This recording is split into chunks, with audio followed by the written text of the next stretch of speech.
Hey you guys, it's Drea and I am back with another very different video. I guess I can start off with just my testimony on becoming a Christian. I was fortunate to grow up in a Christian home, so it was easy for me to be brought up in that lifestyle, but at the same time it was a choice on my end. Though my parents were Christians, they couldn't force me to do anything, so it was my choice on that end. From my first to third year of elementary, I went to a public school called Parkway Elementary, and I didn't even finish my third year there. I went from like part of my third year, I transferred to a Christian school, which was also my church, so they decided to become a church school, and it was actually going on for a while, but we never went there. But it was exciting to like see all my church friends there. It's like, cool, yay, and then meet other people. I started going there, and let's see, in third grade I was 9 years old, so I want to say that same year we had this thing called chapel. So every Monday we had chapel in the mornings. We would go, and one of our teachers or maybe even the pastors will come and give a word. That particular day we were talking about salvation and such, and the floor was open to anyone who wants to give their life to Christ. Now, me being me, I don't know, I was always this adventurous person. Like, I've always been open to a lot of things. God was nothing new to me. Again, I grew up in a Christian home, so it was nothing new to me. So when that opportunity came, I was like, yeah, sure. Like, I want to give a 9-year-old saying, yeah, I want to give my life to Christ. I gave my life to Christ. And I remember like sitting in my chair and just being hunched over and just praying to God and just being quiet and knowing that there was something there. I didn't understand. I didn't completely understand, but I know I had just did something like really, really good. It was an awesome experience for me. But I don't want to say it was anybody's fault. I want to more say it was because I didn't speak up. I didn't follow through with that. So after I gave my life to Christ, it was like, okay, cool, going about my business and stuff. It never followed through. I don't want to make it sound like I was a crazy child. I wasn't a crazy child. I wasn't out doing everything. I wasn't rebellious. I wasn't none of that. I was considered a goody two shoes. Actually, growing up, I was always the good child. Not to say, I have one brother, not to say he's not a bad child, but anyways. So eventually I just started hanging around people I wasn't supposed to, like even around the friends that I had at the time. And being young, like I was friends with them up until like I want to say 13, 14 maybe. I experienced just how it really was for people to be openly like against Christ, because I was so innocent and I didn't really know better, which was good on my part because I learned about God, and I knew what was wrong, I knew what was right. For the most part, for many things I would be like, yeah, well, God this and God that. And then I remember one time I was sitting amongst 3 of my friends at the time, and I brought up God in the conversation, and one of them looked at me and she was just like, with so much disgust, she was just like, why are you always bringing up God? And came at me, and I was just like I had nothing to say. Like I didn't know what to say. What was a 12/13-year-old gonna say to that? I didn't know any better. It was just, I knew what felt right, and I felt great about talking. I was bold about talking about God. When that happened, I tried to keep like the same boldness that I had in my walk with Christ. I tried to keep that like a thing, but it became hard. I still would go to my friends whenever she had problems. I would be like, oh no, I'll pray for you. Oh, did you talk to God about this. She was Catholic, so she'd be like, yeah, I pray, but sometimes I don't feel like God is listening, or I feel like he would have done something by now. I mean, being a young Christian, what was I supposed to say? Like, I didn't know. I'll just be there like, okay, well, everything will work out, don't worry about it. If you don't know certain things, it is okay. You're not gonna know everything, which is why you live and which is why you learn. I remember I got like my first prophetic word when I was 14. A lot of things happened when I was 14.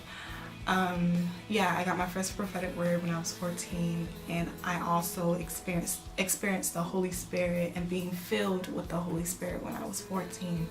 It was such a great experience. Oh my gosh, I loved it. And being able to speak in tongues as well. Just going throughout my life, I just kind of fell off. Like, I was always going in and like starting to be consistent, and then all of a sudden the consistency would stop. What do I mean when I say consistency? I mean reading my Bible, I mean praying, I mean keeping up with what I know what was right. And I wasn't doing that. I wasn't being consistent, and it showed. And it's so interesting. Like, if you really want to know how you're doing in your walk, it's going to show through how you act. It's going to show through how you talk. I realized that when I wasn't keeping up with the word, when I wasn't praying, when I wasn't interacting with people that I was supposed to, I realized I started speaking a certain way. I realized I started being passive about certain things that I shouldn't have. It was like, oh, you're okay with this? Like a month ago when I was doing everything, I would have been like, no, no, no. But since I haven't been caught up with everything, it's like, yeah, I think it's cool, and wouldn't think anything about it until after it's done. And then I go back into the word and I'm praying, and it's like, Andrea, why did you do that? So it happens, you guys. If you mess up, if you become inconsistent, do not beat up yourself. It happens. Let me tell you, it happens, okay? Speaking from experience. Now, just being in and out of that, I have grown so much. I have learned so much, and it's such a blessing to know where I was and where I'm going now, and just really allowing God to guide me to where He wants me to be right now. I believe when I was 15, I started singing. When I was 15 years old, I started singing on the worship team at my old church. Everything is a process. My pastor says that all the time. Anything you go through is a process.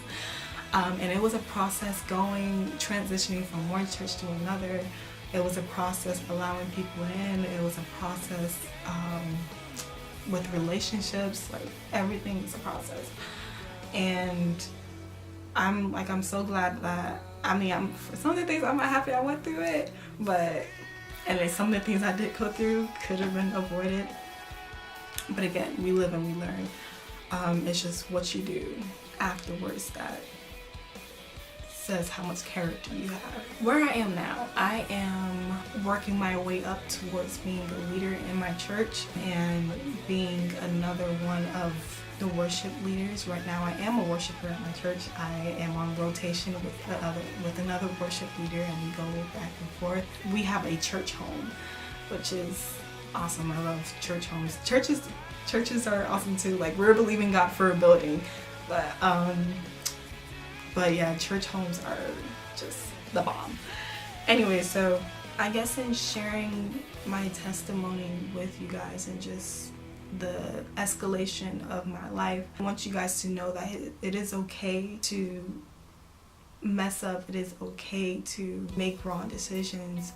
It's just, in all of that, what has the outcome become for you? Did you go through all of those things and not learn anything? Where are you now? Still doing those things? Like, what's up? Yeah, I guess what I'm saying for me is that I have something to show for it. You know, I went through all these things, but did I make some of the same mistakes? Maybe on some of them I did, but on like the major ones, the major mistakes that probably made, trust me, I didn't make them twice. The mistakes that my friends made, trust me, I didn't make them ever. So going through this a lot, do you have something to show for it? I used to go to church and be that person in the audience. Now I'm that person that's in the front lines worshiping God, leading people to worship God. And that's nothing, and I'm not saying that to boast or anything. It's just I have something to show for it. I didn't just go to church and just sit there and do nothing. I wanted to do something, even if it was just ushering. Even if it's something like that, you're still doing something for God. It's so good to come and learn, come to church and learn, but it's also good to be in a community, because in the church, a church is a community. So don't just go and just sit there to get a word and just leave. It's like, no, go fellowship.